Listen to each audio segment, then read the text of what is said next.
PT എക്സാമിന്റെ അകത്ത് റീഡിങ്ങിന്റെ അകത്തും ലിസണിങ്ങിലുമുള്ള ടാസ്ക്കാണ് മൾട്ടിപ്പിൾ ചോയ്സ് ക്വസ്റ്റ്യൻ, സിംഗിൾ ആൻസറും മൾട്ടിപ്പിൾ ആൻസറും.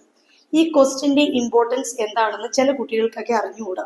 ശരിക്കും ഈ ക്വസ്റ്റ്യൻസ് തന്നിരിക്കുന്നത് നിങ്ങളെ ഡിസ്ട്രാക്ട് ചെയ്യാനാണ്. അതായത് റീഡിങ്ങിന്റെ അകത്ത് ടൈം മാനേജ്മെന്റ് ആണ് ഏറ്റവും ഇമ്പോർട്ടന്റ് ആയിട്ടുള്ള കാര്യം. അതുകൊണ്ട് തന്നെ ഏറ്റവും ഇമ്പോർട്ടന്റ് ടാസ്കുകളായ reading and writing filling the blanks reading സെക്ഷനിൽ ഏറ്റവും ആദ്യവും റീഡിംഗ് ഫില്ലിംഗ് ദ ബ്ലാങ്ക്സ് ഏറ്റവും അവസാനവുമാണ് കിടക്കുന്നത്.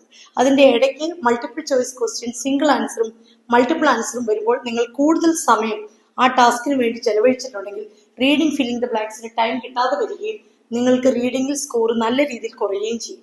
അതുപോലെ തന്നെയാണ് ലിസണിംഗ് സെക്ഷനിലും. മൾട്ടിപ്പിൾ ചോയ്സ് ക്വസ്റ്റ്യൻ, സിംഗിൾ ആൻസറിനും മൾട്ടിപ്പിൾ ആൻസറിനും നിങ്ങൾ സമയം ഒരുപാട് സ്പെൻഡ് ചെയ്യാൻ ശ്രമിച്ചാൽ അല്ലെങ്കിൽ നിങ്ങളെ ഡിസ്ട്രാക്ട് ചെയ്യാനാണ് ഈ ടാസ്ക് വെച്ചിരിക്കുന്നത്. അതുകൊണ്ട് നിങ്ങൾ അതിൽ സമയം സ്പെൻഡ് ചെയ്യാതെ ഇമ്പോർട്ടന്റ് ടാസ്കുകളിലോട്ട് കൂടുതൽ ഫോക്കസ് ചെയ്യുക. അതുകൊണ്ട് MCQ, single answer or multiple answer റീഡിങ്ങിലോ ലിസണിങ്ങിലോ കണ്ടു കഴിഞ്ഞാൽ നിങ്ങൾ അതിനധികം ടൈം സ്പെൻഡ് ചെയ്യാതെ ലെസ് ദാൻ 30 seconds സ്പെൻഡ് ചെയ്ത ശേഷം move to the next question. Thank U.